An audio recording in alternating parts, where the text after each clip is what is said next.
You're all very welcome to this first Poetry and Poetics reading series of the academic year at the English Department of Maynooth University, Ireland. I'm Carl O'Hanlon, and with my colleague, Dr. Catherine Gander, we're thrilled to welcome Yousif M, Qasmiyeh, who is joining us today to read and discuss his poetry. The Poetry and Poetics series is entering its second year at Maynooth, and we've been privileged to welcome Carolyn Forshey, Philip Metras, Fanny Capildeo, Aishin Hutchinson, and Sean Hewitt. We'd like to thank colleagues in the English department, our head of department, Professor Lauren Arrington, for supporting this series, and to Tracy O'Flaherty for all her help running our readings. Recordings of our events are on our YouTube channel, so please do check there, and our Eventbrite listing for future readings. Today we'll hear Yousif read from his acclaimed debut collection, Riding the Camp, as well as a preview of some more recent poems. A conversation between myself, Catherine, and Yousif will follow, and please do ask any questions using the chat box in the second half of this event. The event will last 1 hour and is being recorded. Yousif M. Qasmiyeh is a poet and translator whose DPhil research at the University of Oxford's English faculty explores containment, the archive, and time in refugee writing in English and Arabic. His poetry and translations have appeared in journals and magazines, including Modern Poetry and Translation, Stand, Critical Quarterly, GeoHumanities, Cambridge Literary Review, and PN Review. Yousif is Creative Encounters editor of the Migration and Society Journal, writer-in-residence of the Refugee Hosts Research Project, and joint lead of the Imagining Futures Baddawi Camp Lab. His collection, Riding the Camp, which was published by Broken Sleep Books earlier this year, was the Poetry Book Society's recommendation for spring 2021 and was highly commended by the 2021 Forward Prizes. I first heard Yousif read in an online Zoom event hosted by his publisher, Broken Sleep, in the worst stages of the pandemic last year, and I was profoundly stirred by what I would call the phenomenology of experience that characterizes his work. Experience meant in its most expansive and elusive senses, authenticity and intimacy, but also a certain wily distance, as if hovering over and taking stock of the ironies contained within those abstract and familiar words we use and take for granted: home, threshold, place, time, dialect. The ordinary is a word at the heart of this collection. The ordinary, content with the ordinary. And so a certain kind of epiphany or privileged moment does not seem to be the part of experience Yousif is dealing with. Riding the Camp is in dialogue, sometimes explicit dialogue, with theory on the most ordinary and conversational intimate of terms. Jacques Derrida, Levinas, Edward Said, Agamben, all these and more seem to be within its range of references.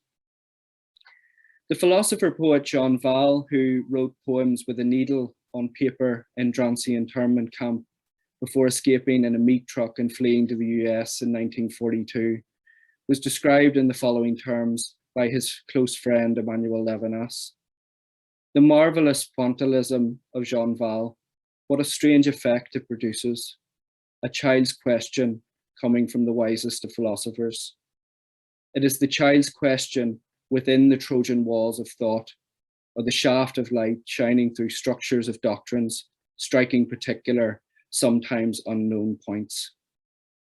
The marvelous pointillism of Yousif's poetry shatters complacencies, even well-meaning ones, and it reclaims the archive, the right to document the survival of his Palestinian refugee camp, its resistance to translatability.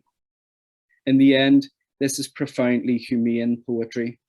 A dialect always has a face, a disfigured face, but a face nonetheless, as he writes in the collection. Yousif, we're very privileged to have you here at Maynooth to read for us, and you're very welcome.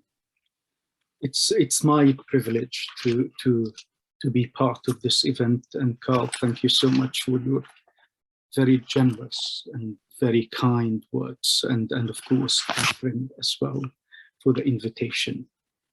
And it's, I don't think that I can add more to what you've just said. I'm going to start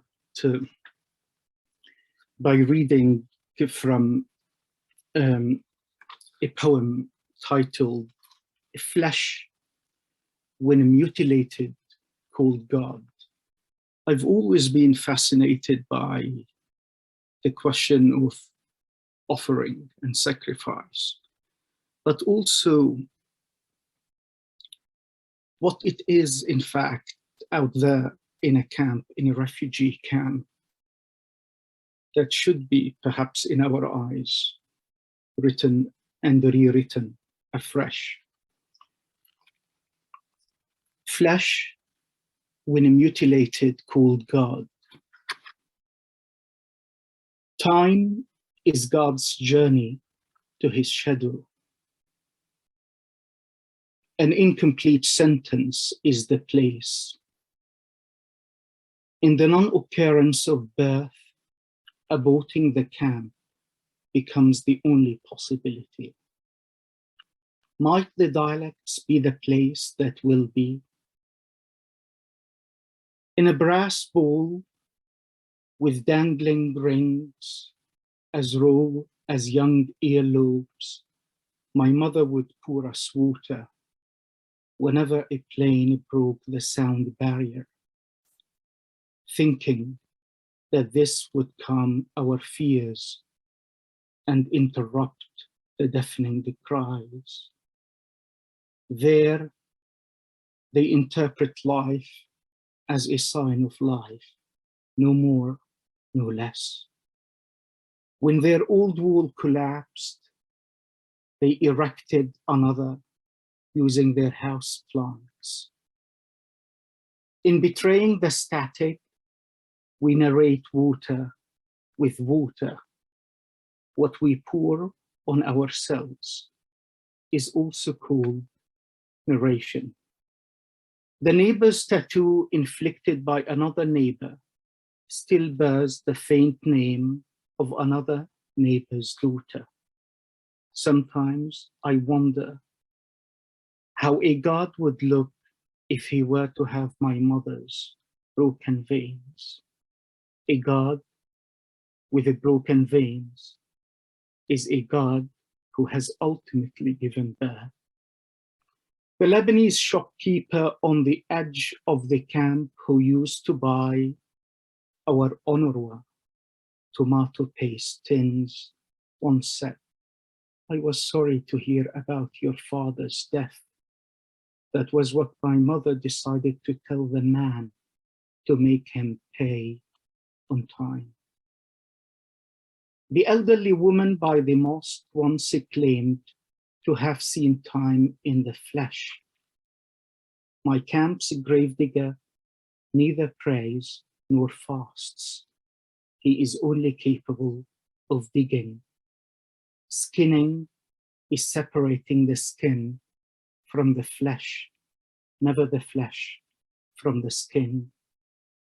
My mother tells me that the butcher who sells her meat still swears on his daughter's life that he slaughters his cows with his own hands. The same butcher who still sells meat to my mother is, according to our distant relative who knew him from another camp, neither married nor does he have a daughter. Aging in the camp is a rehearsal for aging in heaven. Neither acts require proof to sustain their time. Whose consciousness is more reliable? The animal that rarely kills, or the man who rarely dies? When the war ended, my father washed the blood off our threshold and gave us a bath. And what shall we call a camp that is completely there? My mother used to bake us bread and deliver it to school so we could eat, so we could stop looking with envy at our friends, holding their bread filled with things. On that day, the school gate was closed but a hole was there. Desperate to reach us, my mother's hand got trapped, clutching the bread. To this day, we do not know why my mother, to free her hand and alleviate the pain, did not let go of the bread. Is it not the visceral which binds us to the camp, the feeling in its rawness which drags us to it, to a breast or a lap so dry, as fossilized as our time? In our home, in the piles of books and notebooks left to their time, I spot my school book, half-faded letters, lines smudged by dampness, and the traces of rust, my name thinly written on its own on a line. In total darkness, with no eyes to see me or faces to lament the non-presence of light, I held her hand tightly, thinking that sooner or later that light would be back, and our eyes, open and shut, would once again return to guard our hands, from our hands.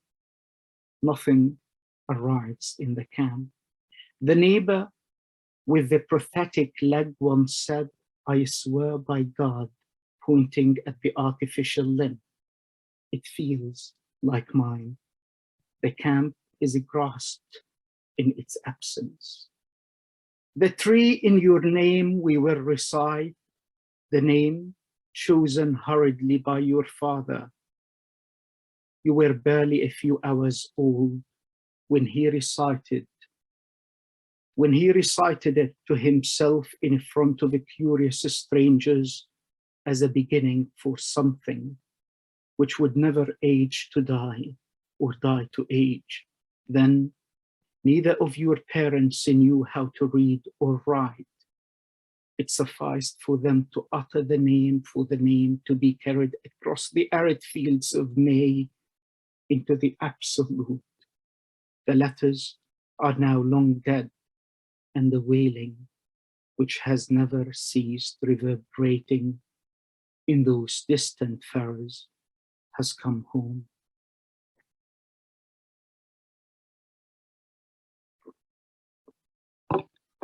I'm going to read something that I would say that is premised on my asylum claim in the UK when I arrived from Baddawi camp as an asylum seeker over a decade ago. And also to carry perhaps touching by the mother, but also touching as the Arabic language vouches, that has to do also with haunting and to be touched by a stranger, fingerprinting. She did to me what a friend would normally do for a friend, or a lover for another lover. She held my hand very tightly. When I looked at her, my fingers were above the scanner. My flesh was scanned, and so was the air around us. I thought of looking her in the eye again, pretending that we were in love. And in that room where asylum seekers and suspects gather, it was our opportunity to embrace one another while the machine was doing its job. I gave my fingerprints and left. Every time I think of that moment, I feel the need to go back to that terminal and ask her what it meant to touch a stranger.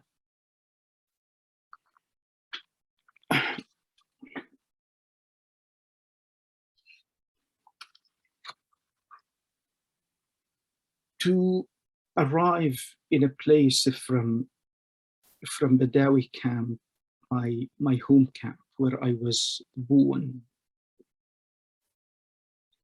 In fact, not knowing at times how to process perhaps not just memories, not just the complete ones, but the ones that at times take time to become complete. And I always think of my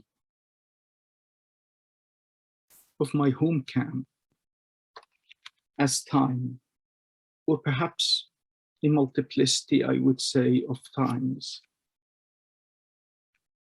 The place which was supposed to be there for a while, hence the name camp, and of course the temporary place where people, refugees, live, has been there for almost 70 years.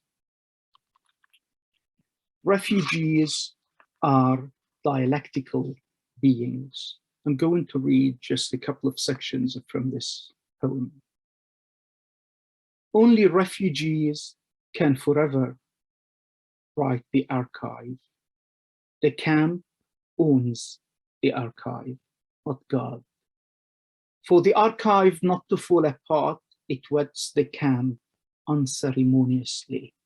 The question of the camp archive is also the question of the camp's survival beyond speech. Circumcising the body can indicate the survival of the place. Blessed are the pending places that are called camps.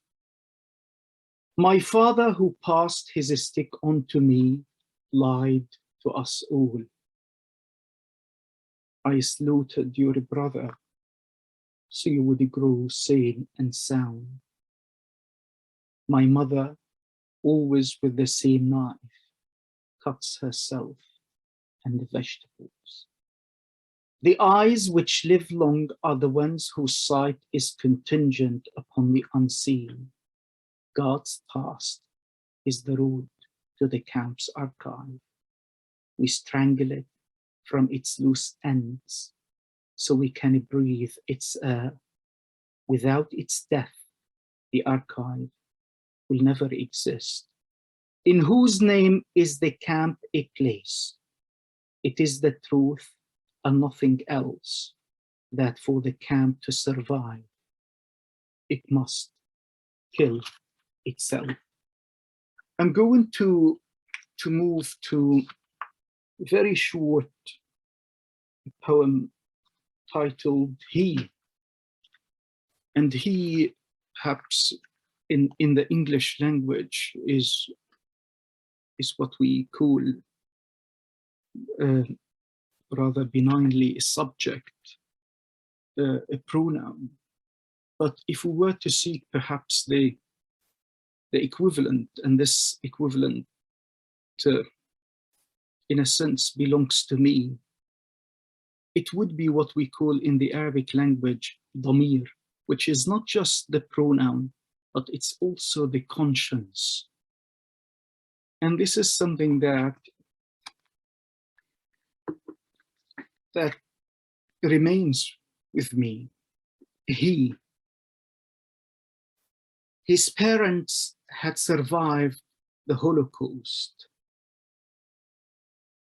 When I arrived in Oxford, he gave me a scarf, his scarf, and a jumper, his jumper. A week later, I cooked for him with his own ingredients.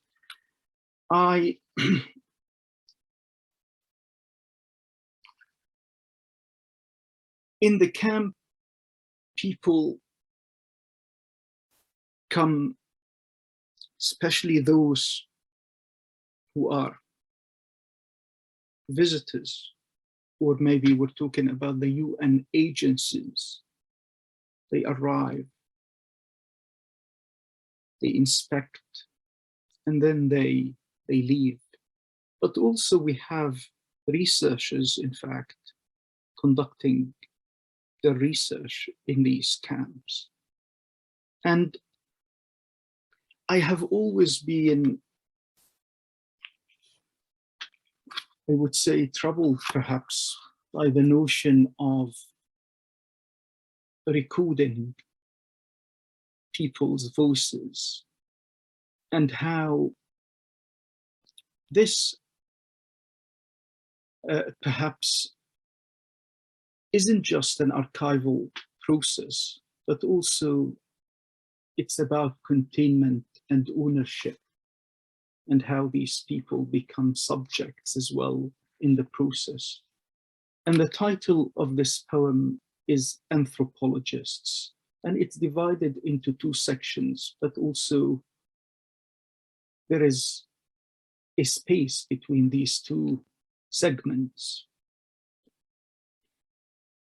I know some of them are friends, but the majority are enemies. Upon the doorstep, you observe what they observe with a lot of care.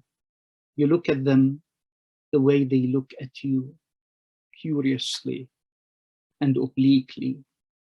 You suddenly develop a fear of imitating them whilst they imitate you. You worry about relapsing into one of your minds while sharing mundane details with them. Sometimes I dream of devouring all of them, and just once, with no witnesses or written testimonies. All of us wanted to greet her, even my illiterate mother, who never spoke a word of English, said, "Welcome." After spending hours with us in the same room, she left with a jar of homemade pickles and the 3 full cassettes with our voices. From Anthropologists, I'm going to read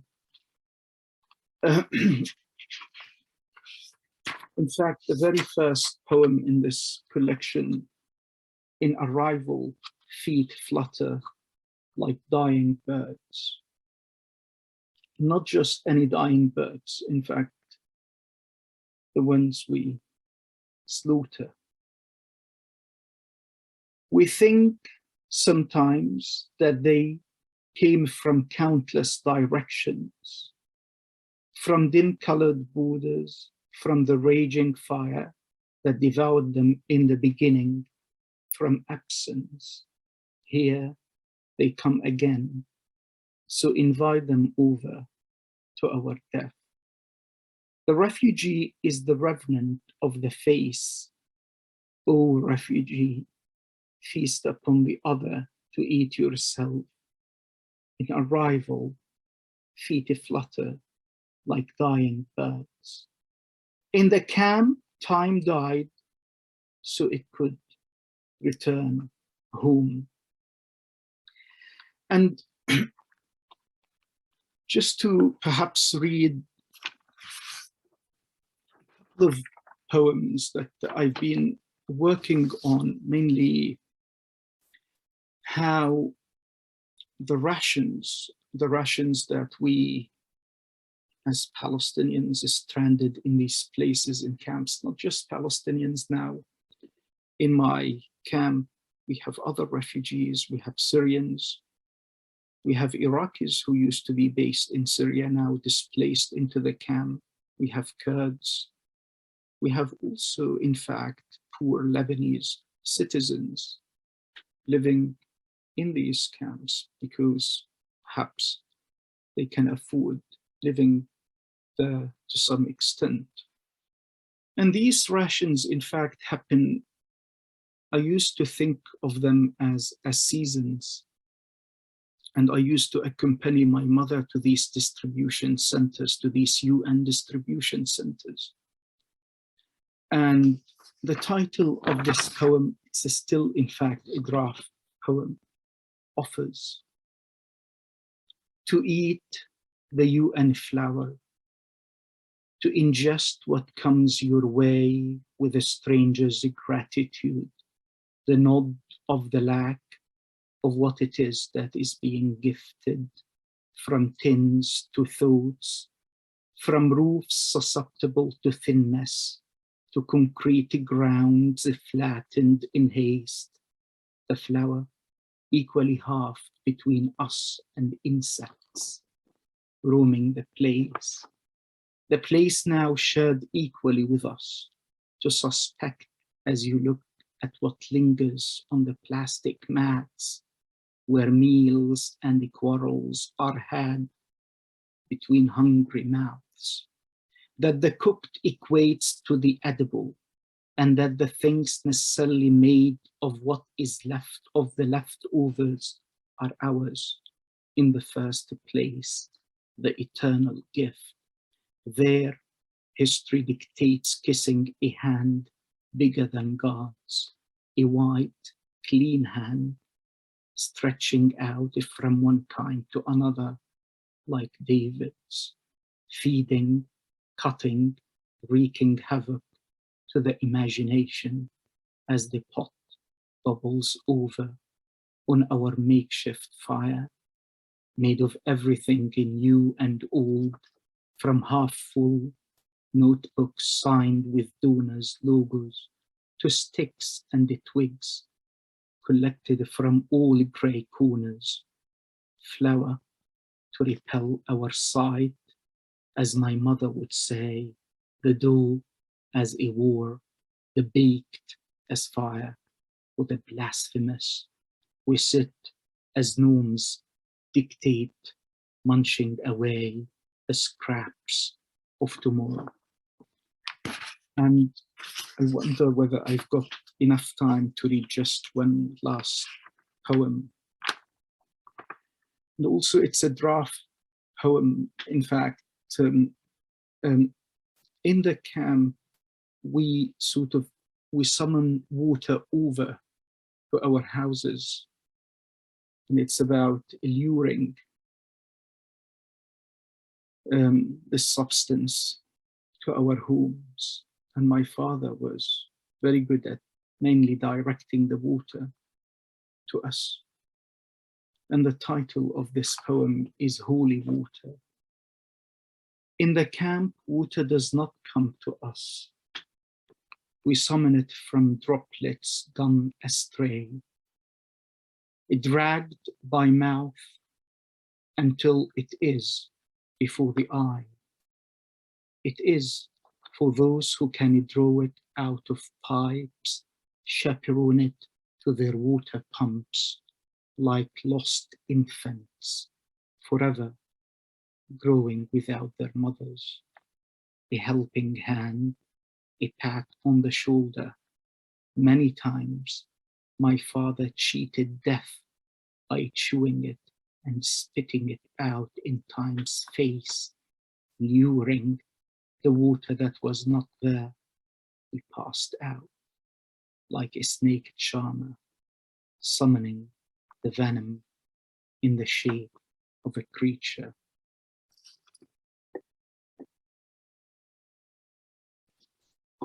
Perhaps to read, if I still have time, just two more short poems. And the first one is in fact mainly a retelling of something that that I heard on the phone. And also when you have friends who have claimed asylum, the waiting becomes unbearable. The dinghy.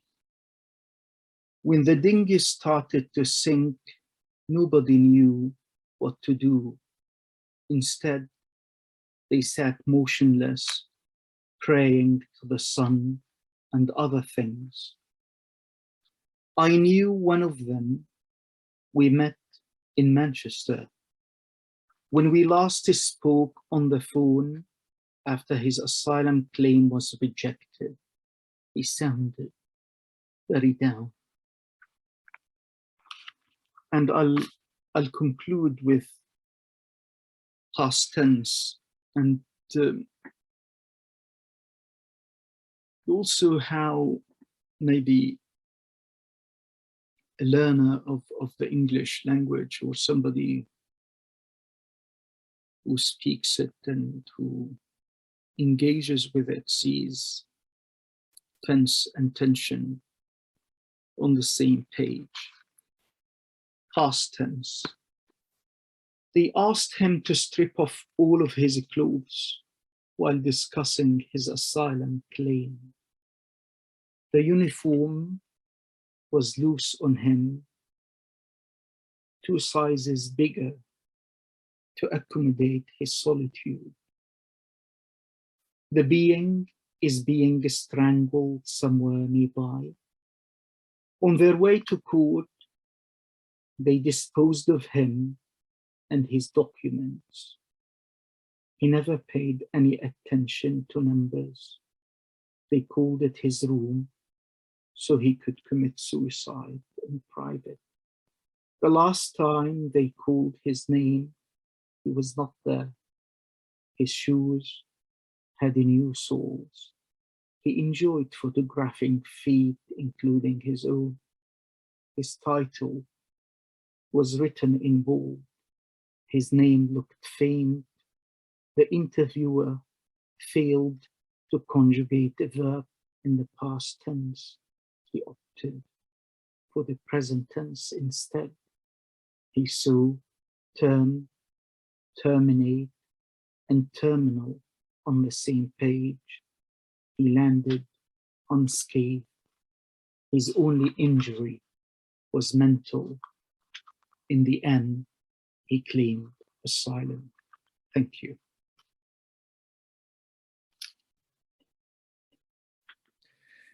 Thanks, Yousif. Thank you for that generous and intimate reading, and particularly that devastating last poem. Please do write your questions in the chat, and we'll get to as many of them as we can. And in the meantime, I'll pass over to Catherine. Thank you, Carl, and goodness, thank you, Yousif. You know, it's one thing to read these poems by oneself in one's own room, and it's just a completely different thing to hear you read them. That was extraordinary. So thank you for sharing that with us. Can everyone hear me okay? Can you hear me? Great. Yousif, I thought I'd just open the conversation, and I can see there's some stuff in the chat already, so that's fantastic. I have so many questions, but I'm going to open with a really kind of broad one. Just thinking, and I think you know what I'm going to ask about the form and the structure of your book, of this remarkable book. If you haven't got it yet, do go out and get it, published by Broken Sleep Books, Writing the Camp. I don't think it's very easy or necessarily appropriate to try and categorize your writing. And I feel that the reader, when they're making their way through this book, can get very caught up, can get quite lost, can get very overwhelmed even in quite long, sort of dense paragraphs and lines and quite crowded passages. And then on other pages in other poems, as you read for us, there is that kind of arresting element to them. And there's space, paginal space, breathing space, line space. And some of those poems are very, well, as you say, quite short, but also quite arresting and singular in their imagery and in their observations and in their questions that they probe and ask. So I just wanted to ask you how you settled on the formal construction of this book, and if you see it as reflecting in some way the construction of the camp itself. Thank you, Catherine. I think the construction of the camp, or perhaps the non-construction, I would say, of the camp is definitely present.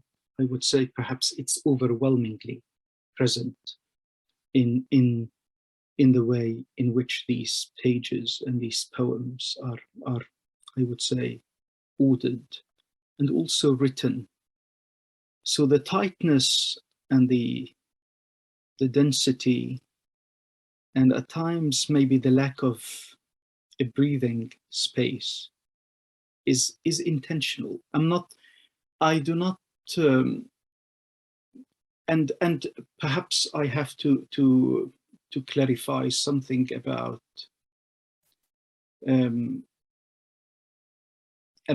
conversion when we talk about maybe my language is Arabic, and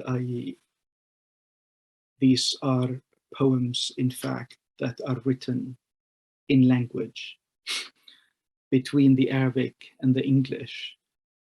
And as I've said perhaps before or in other occasions, that the beginnings belong to the Arabic language, but how the poems themselves grew and develop on the page, I think that these are things that I would say sit between the Arabic and the English.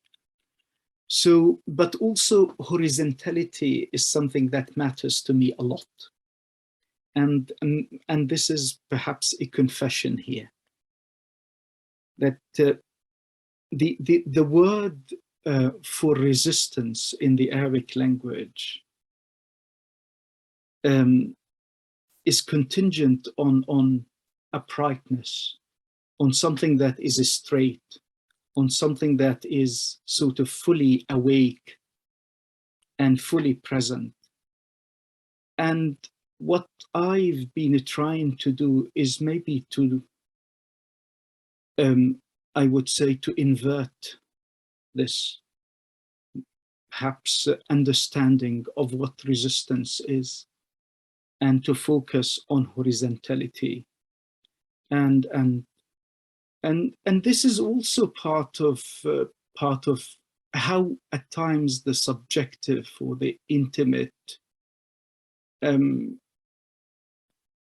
marries the maybe the more sort of, let's say, of course there are lots of, I would say, grand claims in this book, but these claims belong to me as the poet, as the writer. I'm not really I'm not preaching such claims, and these are again these are things that belong to me in the first place. Of course, they belong to me through the grandparents, through the parents, and also through the siblings and the neighbors.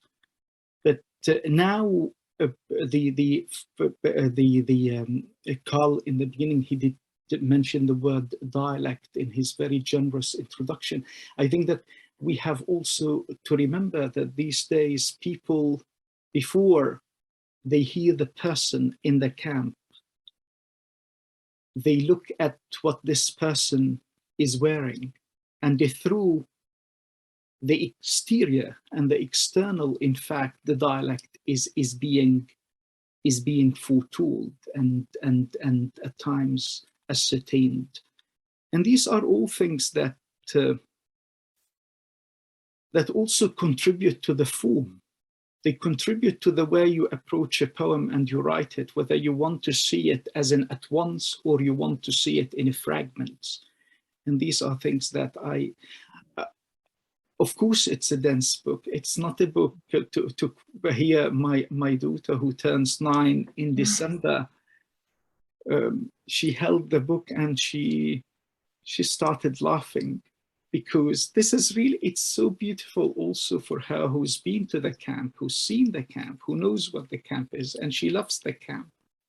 To know that I write about, for instance, her grandmother and her late grandfather. But also, it is not just my own writing. I would say perhaps we co-write as well.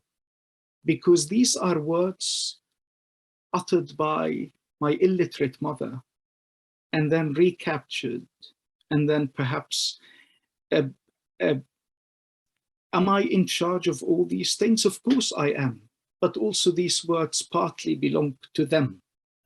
And that's why there is this element of co-sharing, and to mainly respond to aid and how aid is shared in these settings, in these camps.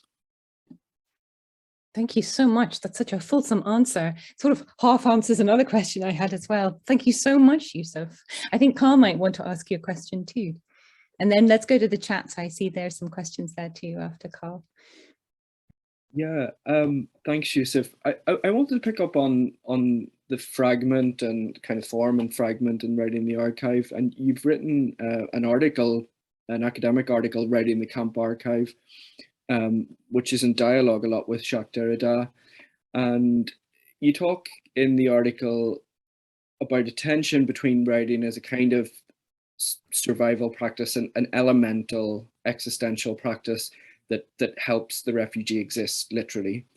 And then a self-conscious narration of camp life, which is bound up with solitude and solidarity. And I just want to kind of tease out that dialogue with Derrida and the archive as a kind of intentional utopian act. And you say that writers are kind of almost agents, and that maybe speaks a little bit to your idea of co-sharing, that there's a kind of a surrogacy there. But can you maybe say a little bit more about how the archive then figures in your work, and particularly those tensions of different aspects which are sometimes in conflict? Absolutely, these are tensions, Carl. I think I am a huge admirer of Derrida's writings, and this is quite, again, palpable, I would say, present, apparent in the book, but also in my research more generally. But also the archive fever, or again, Derrida, or how the archive is conceptualized there. And also we have to remember that he was talking about a Freud as well.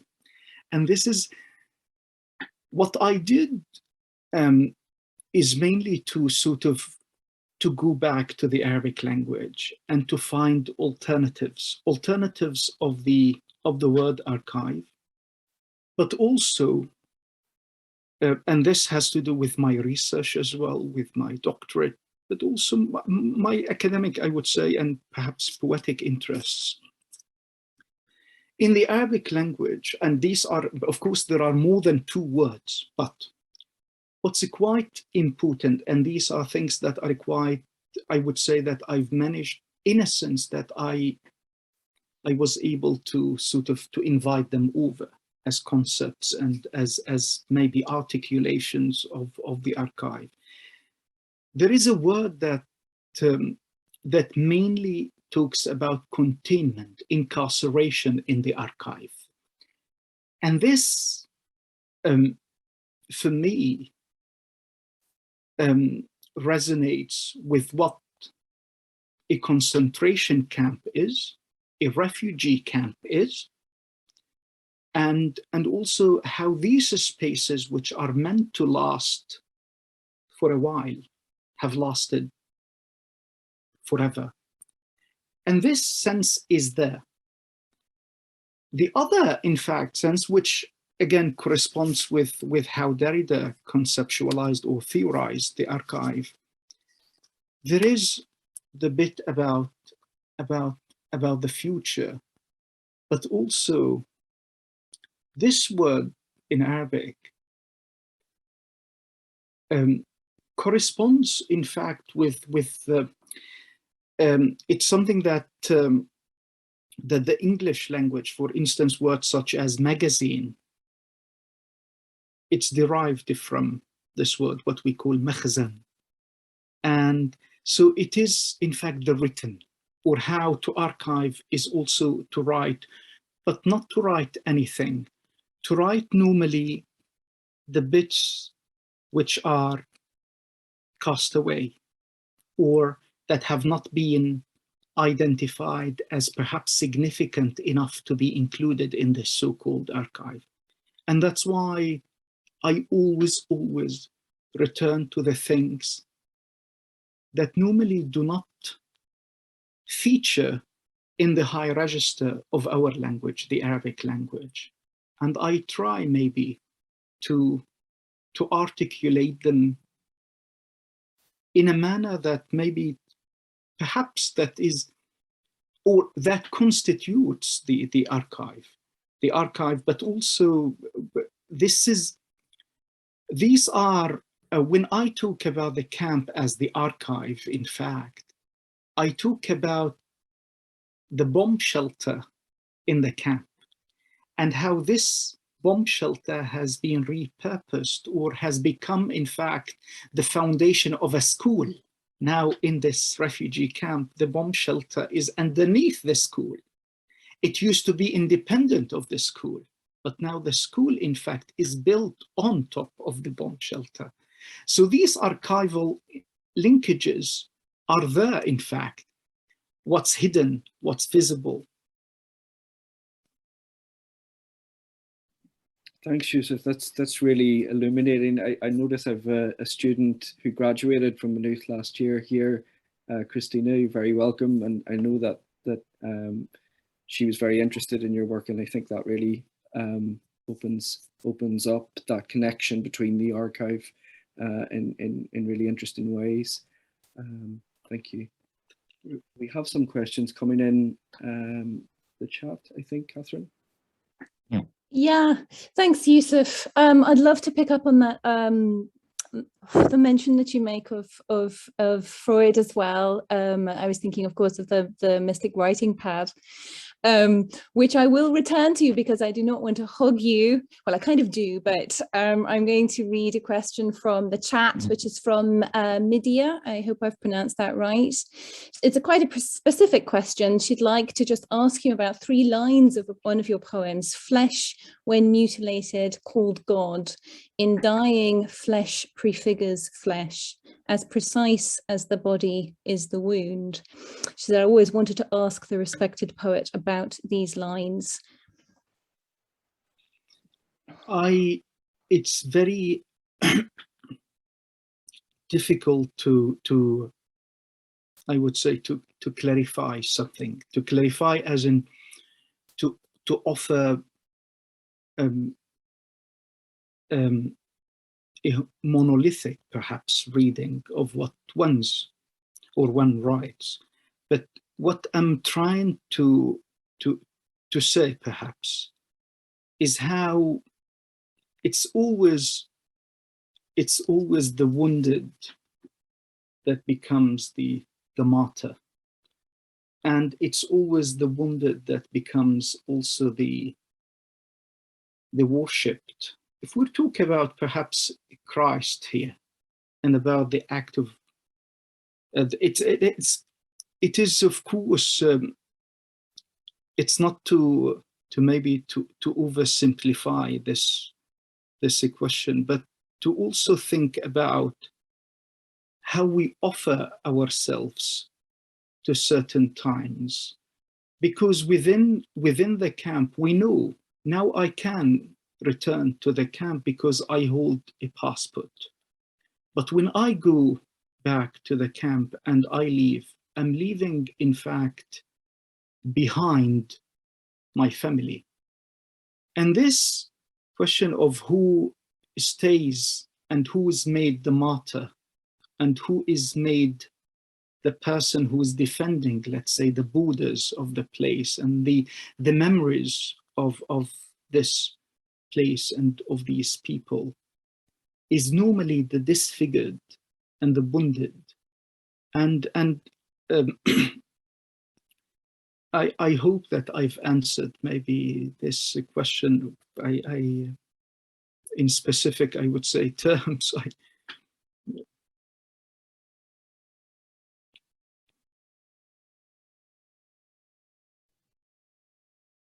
She says, I'm from the Middle East. I understand. I totally comprehend your elaboration. Thank you.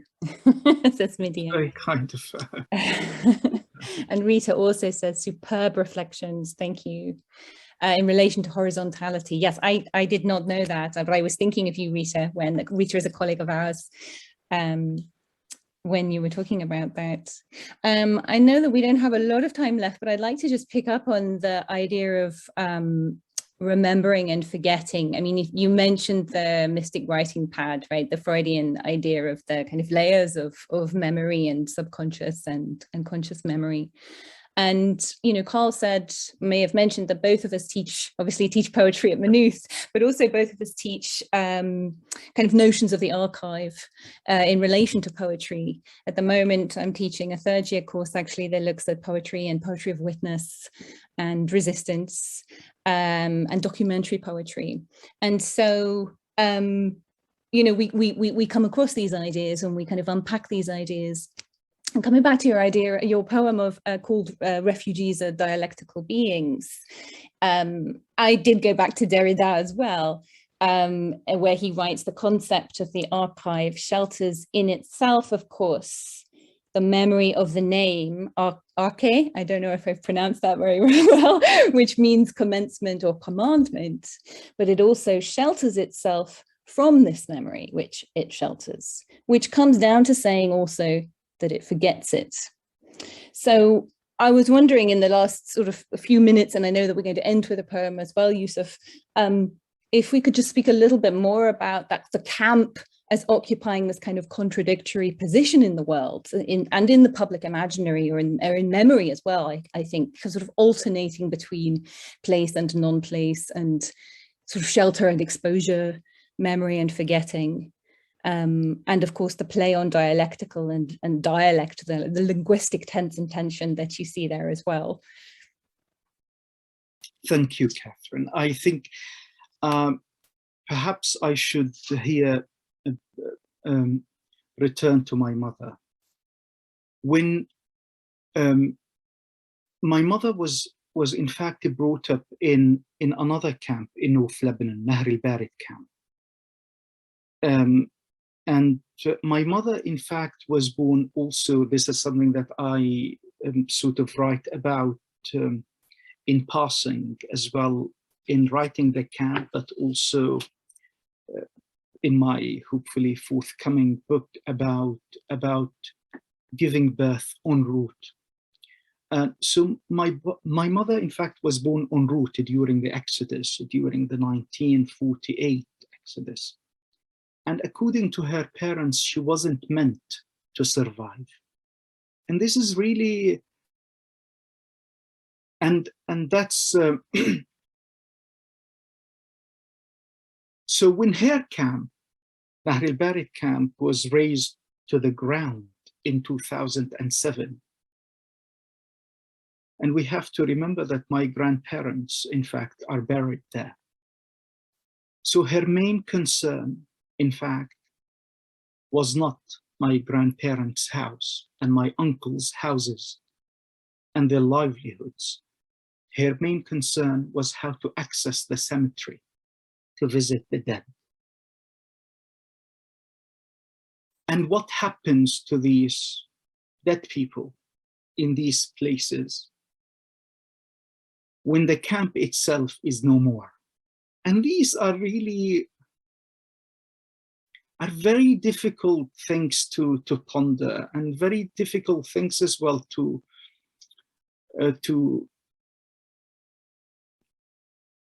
articulate in a poem or in an article. But these are exactly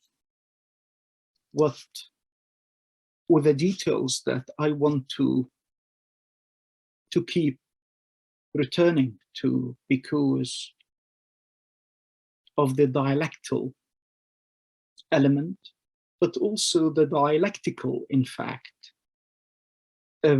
sort of facet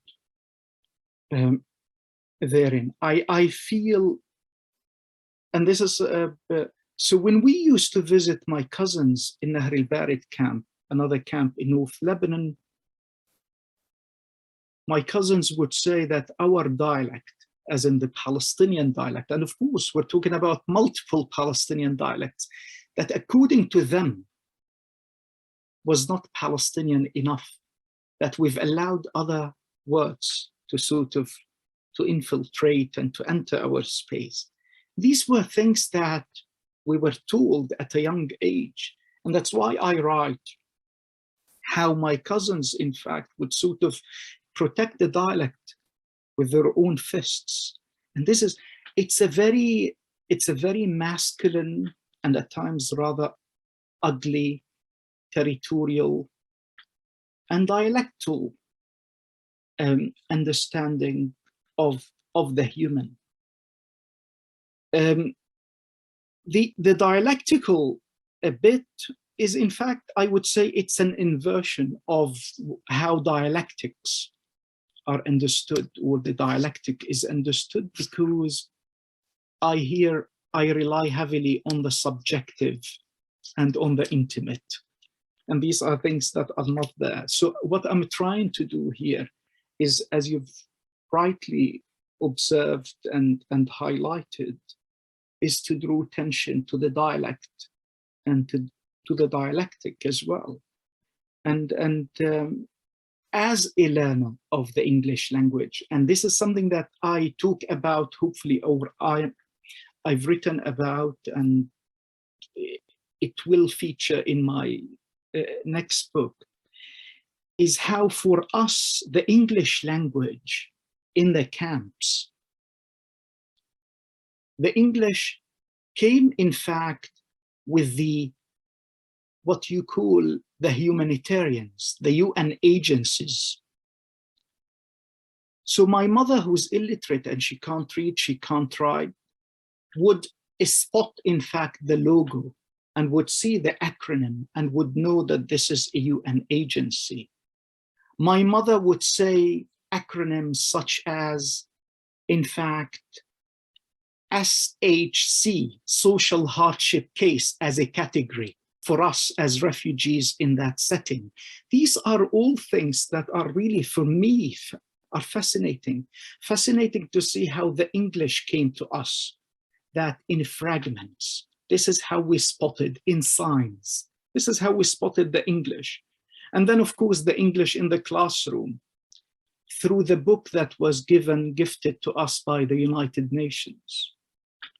And I hope that I've at least sort of touched on this, Catherine. Yeah, that's beautiful, Yousif. Thank you. I know that I could talk to you for hours, but we can't. I'm going to hand over to Carl. Thanks, Yousif. Thanks for a magnanimous and generous, tender discussion that was, following such a great reading.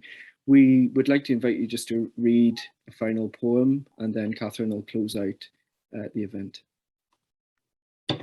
I'm going to just read back the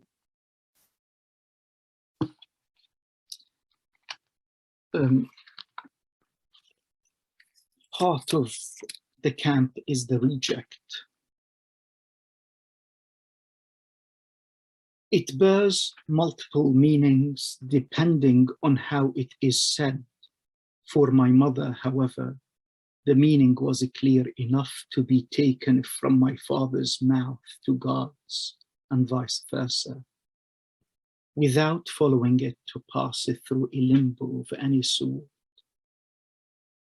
They would normally fight over the mundane, the most mundane of the mundane. And those most mundane of things would remind us all that our voices really did exist. And if they were to be given the opportunity to exercise noise again, they would do so to their heart's content.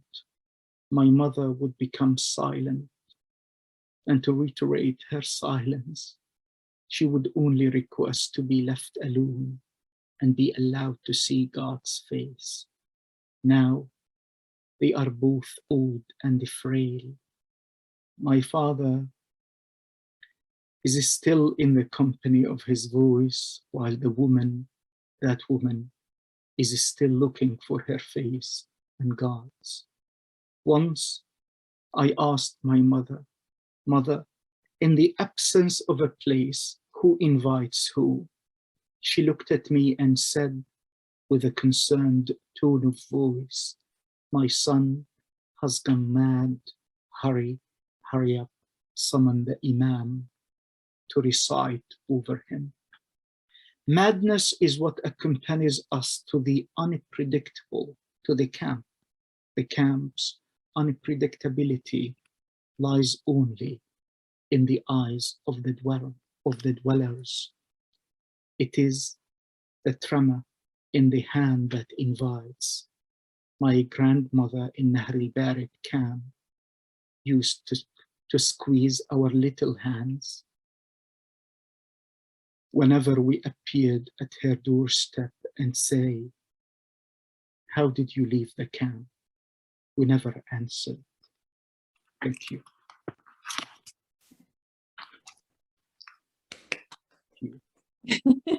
Thank you so much, Yousif.